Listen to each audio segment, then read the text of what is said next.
సురేష్ బొబ్బిలి అనే తమ్ముడు ఎక్కడో ఒక చిన్న దగ్గర మేము చిన్న చిన్న ప్రయత్నాలు చేస్తాను అని తెలుసుకొని జనార్దనానికి ఖమ్మంకు సంబంధించిన ఒక జర్నలిస్ట్ ద్వారా మమ్మల్ని పిలిపించి రాత్రికి రాత్రి మేము కంపోజ్ చేసి పెట్టుకున్న మా ఇద్దరి పాటలను చూసి మీకు ఏం చేయాలి సోదరా, నేను ఇవే అక్క మీరు అన్న నాకు ఇంగ్లీష్ భాష సరిగా రాదు, ఆ రోజు మీరు అన్న మాట నాకు ఇంకా గుర్తున్నది, ఇది ఏం తమ్ముడు ఇంకా దీనికి ఏం చేయాలి అన్నారు.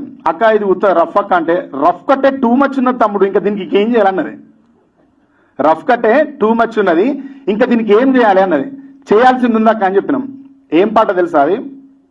ఆ పాటని ఉస్మానియా యూనివర్సిటీలో 60 మంది విద్యార్థులు అరెస్ట్ అవ్వడం వల్ల వాళ్లకు బెయిల్స్ తీయడం కోసం, వాళ్ళ కుటుంబాలను ఆదుకోవడం కోసం కవితక్క అటువైపు వెచ్చించడం వల్ల ఆ పాటల్ని మేము మాకున్న ఆర్థిక పరిస్థితిని తట్టుకోలేక అక్క మేము దీన్ని వేరే వాళ్ళకి ఇస్తున్నాము అని చెప్తే ఇవ్వండి తమ్ముడు అని చెప్పింది. అది ఎవరికి ఇచ్చిన అంటే ఆ పాట V6 ఛానల్కి ఇచ్చిన.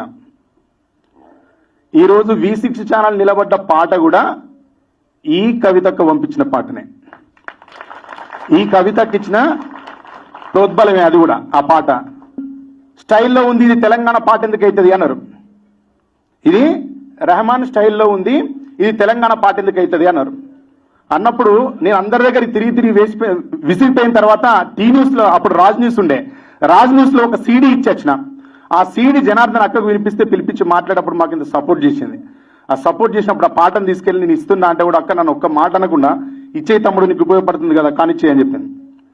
అదే పాట జనని జనని జనని జై తెలంగాణ, నీ వంటి తల్లి లేదే జగతిలోనా, కంటి పాపల్లోన మా ఇంటి పీసి, నీ ఒంటి మీద పొంగే నవధాన్య రాసి, దిరనన దిరనన దిరన దిరనన దిరనన దిరనన దిరనన. విన్నారా ఈ పాట? V6 ఛానల్ ఉదయం నిద్రలేస్తే వాళ్ళు నిద్రపోయినా పోకపోయినా ఆ ఛానల్లో ఈ పాట తిరుగుతూనే ఉండేది. ఆ ఛానల్ నిలబడ్డది ఈ పాటతోనే, ఆ పాటకు బీజం వేసింది, దాన్ని నిలబెట్టింది కవితక్కనే.